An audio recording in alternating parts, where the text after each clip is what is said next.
James O'Keefe just went undercover at the World Economic Forum in Davos, and what he got on hidden camera is absolutely explosive and unbelievable. These elites are openly admitting to spraying sulfur dioxide and other harmful toxic aerosols into the atmosphere to alter the climate. Sulfur dioxide, which is the same chemical that's released during a volcanic eruption, it also blocks out the sun and cools the planet. But let's take a look at what else it does to people. It doesn't just stop at irritating your lungs.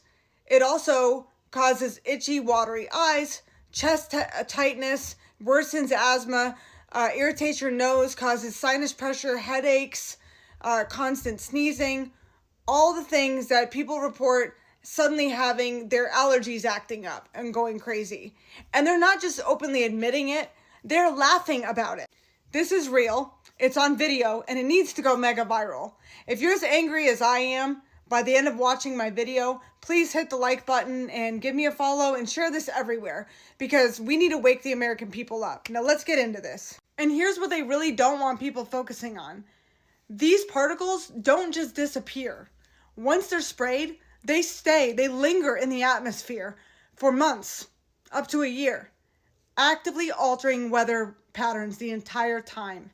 That's what I said, actively altering weather patterns the entire time. This isn't a one-day experiment. This is a long-term atmospheric manipulation.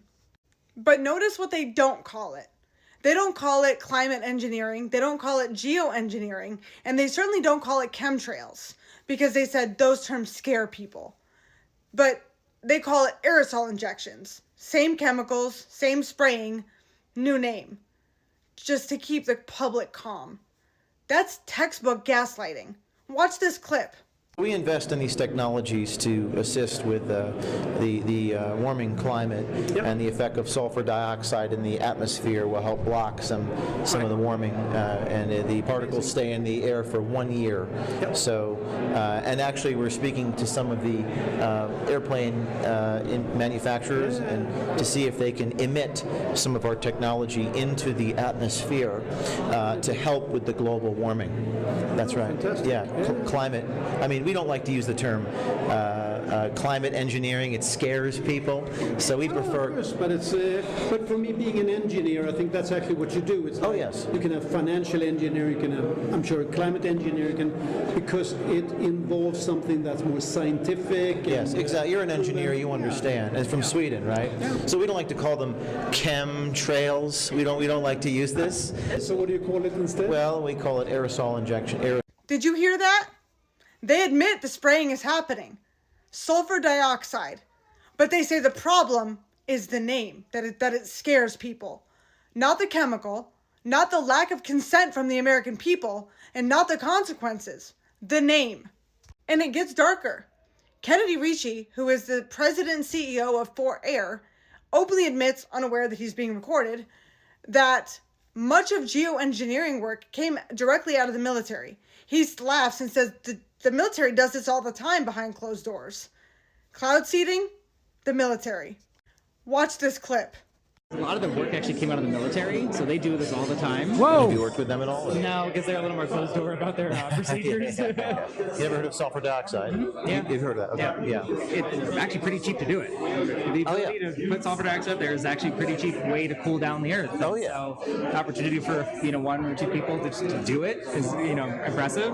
He went a little further. He's like, it'd be interesting if the government start doing this over each other's territories on purpose. Like if we start getting weather modification as a government, either good or bad. The closest one I'm aware of is someone called Airborne Snow Observatory. They do some more like weather, I don't want to say modification, but more like upper atmosphere weather monitoring is probably a better term. He's literally laughing about how governments can flood, drought, or storm other countries and finds it interesting. These people aren't affected by what they're doing. That's why they joke. And then comes the money. BlackRock, a $1 trillion financial giant, is literally named in the footage. They literally said, BlackRock is behind us. You'll see in the footage. DARPA is mentioned as well, which is the Pentagon's advanced research arm. This isn't internet speculation and conspiracy theories. It's coming out of their own mouth. Said that BlackRock was behind all the climate stuff, so I really appreciate that. Got BlackRock behind us. We spoke to a lot of people, and I spoke to this one guy from Denmark, and it was remarkable because he actually said that they would think about doing artificial rain, and he works with DARPA. We're looking at Vanguard Technologies for creating an own platform. Wow. We're working with laser light comms and DARPA. And are you familiar with this? How about SAI, stratospheric aerosol injections? Oh, yeah. Sulfur dioxide in the atmosphere? So, yeah. So for years, the government and the media has been gaslighting us and telling us that chemtrails weren't real, that weather modification was just a conspiracy theory, and that anyone questioning the skies was crazy. Meanwhile, at Davos, we've got these elites openly admitting to spraying sulfur dioxide in the skies, a known respiratory irritant, and admitting military involvement, and admitting to rebranding it just to keep people calm. That's what we're dealing with. And they're laughing about it. They're laughing in your face. Jimmy Dore covered this today. He's got a great video over on his channel. You should check it out. That's where I got a lot of my information. He covered the James O'Keefe videos, and he brought on Dane Wigington from Geoengineering Watch, who's been warning about this for years. And this hits home. I mean, I notice it. My friends notice it. You probably notice it. You see these lines in the sky, and all of a sudden your allergies are blowing up. Allergies. You've got itchy, watery eyes, headaches, chest tightening. You're sneezing constantly. You got a sinus pressure headache. It's just so obvious what they're doing. There's no consent, no transparency, no honesty, and they're laughing about it. It makes me so sick, and it crosses a line. When Davos elites, military-linked institutions, and trillion-dollar financial powers openly talk about modifying our skies and joke about weaponizing weather, we're allowed to be pissed off. We're allowed to ask questions, and we're allowed to demand truth, accountability, and transparency. Huge credit to Shadow of Ezra for posting the footage, to James O'Keefe for putting himself at risk by going undercover at Davos, and for Jimmy Dore and Dane Wigington for breaking this wide open. And if you are as pissed off as me, please like this video and share it everywhere you can, because the American people need to see this. Thanks.